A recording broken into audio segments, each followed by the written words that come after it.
கர்த்தருடைய நாமத்துக்கு ஸ்தோத்திரம் உண்டாவதாக. ஒருவன் நல்லவனுக்காக உயிரை கொடுப்பான், கெட்டவனுக்காக உயிரை கொடுப்பார்களாம்.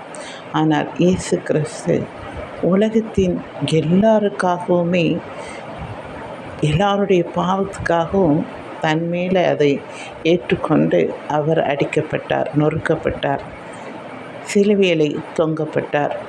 எனக்கு அன்பானவர்களே, நான் உண்மை சம்பவங்களை சிலதை சொல்லுகிறேன். ஒரு காரில் 2 ஹஸ்பண்ட் ஒய்ஃப், அதாவது போயிட்டுருக்கும்போது டிரைவர் ஓட்டிகிட்ருக்காரு. ஒரு செகண்டில் அவர் தூங்கிட்டார். அப்போது அந்த பாலத்தில் போகும்போது லைட்டாக அது வேகமாக உரசவும் அது என்ன ஆயிடுச்சுன்னா தீ பிடிச்சிச்சு கார். அப்போ டிரைவர் இந்த சைடு அப்படி இறங்கி போயிட்டார். பின்பக்கம் இருந்த கணவர் அவருக்கு ஒன்றும் ஆகலை. ஆனால் மின்பக்கம் இருந்த மனைவிக்கு அவங்க கால் வலிக்குதுன்னு மின் சீட்டில் உட்காந்துருக்காங்க. கால் அப்படியே நசுங்கிருச்சு. அந்த பாலத்தில் மோதவும் ஒரு பக்கம் நசுங்கவே அவங்க கால் மாட்டிக்கிச்சு. அவர் எவ்வளோ முயற்சி பண்ணுறாரு, ஏன்னா பின்பக்கம் எரிஞ்சிகிட்டு இருக்கு காரு. அந்த அம்மா எப்படியாவது காப்பாற்றணும்னு சொல்லிட்டு எவ்வளோ முயற்சி பண்ணி அந்த கால் நசுங்கவே அந்த கால் வர மாட்டேன்து.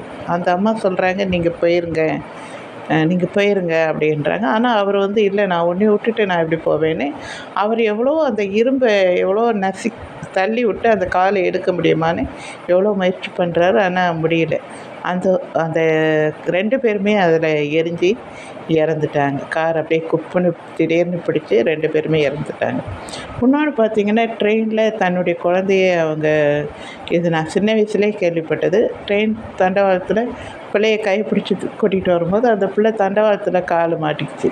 ட்ரெயின் வருது ஒரு பக்கம். இப்போது இவங்க காலை அந்த குழந்தை எடுக்க முடியல.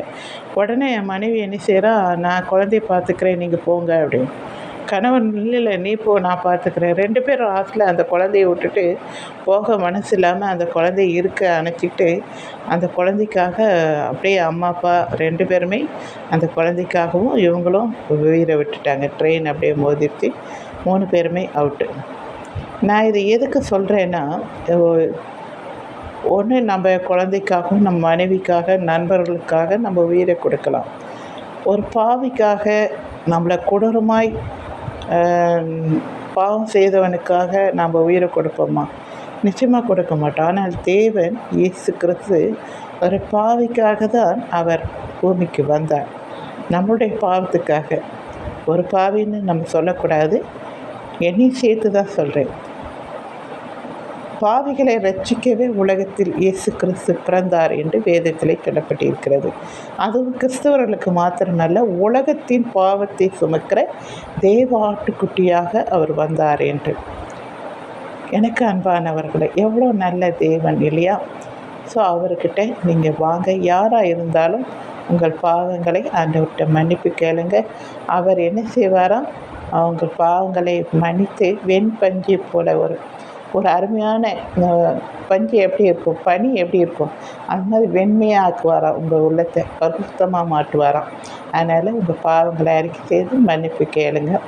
இதற்காக தான் நாங்கள் எல்லாருக்கிட்டையும் என்ன செய்கிறோம், மெசேஜ் சொல்கிறோம். யாராக இருந்தாலும், அது ஆஸ்பத்திரி, கைதிகள் மத்தியில், இந்துஸ் மத்தியில், முஸ்லீம் எல்லாருக்கிட்டையும் என்ன சொல்கிறோன்னா, மனம் திரும்புங்க, ஆண்டவர் பரலோக ராஜ்யத்தில் உங்களை ஏற்றுக்கொள்வார் அப்படின்றதுக்காக தான் எல்லாருக்கிட்டையும் சொல்கிறோம். நீங்கள் மனம் திரும்புங்க, உங்கள் பாவத்துலேருந்து என்ன செய்யுங்க, மனம் திரும்பி பரிசுத்தமாக வாழுங்க. ஆண்டவர்கிட்ட இயேசு கிறிஸ்துக்கிட்ட மட்டுமே அந்த மன்னிப்பு இருக்குது. அதனால் இயேசு கிறிஸ்துக்கிட்ட ஆண்டவரே, நான் பாவி, என் பாவங்களை மன்னிச்சிருங்கன்னு கேட்கும்போது ஆண்டவர் அந்த முழு உள்ளத்தோடு, அதாவது நீங்கள் பாவின்னு உணர்ந்த ஆண்டவர்கிட்ட மன்னிப்பு கேட்டாலே அது யாராக இருந்தாலும் ஆண்டவர் மன்னிப்பார். சரிங்களா? தேங்க்யூ. பிடிச்சிருந்தால் லைக் பண்ணுங்கள், மற்றவங்களுக்கும் ஷேர் பண்ணுங்கள். சரிங்களா? தேங்க்யூ.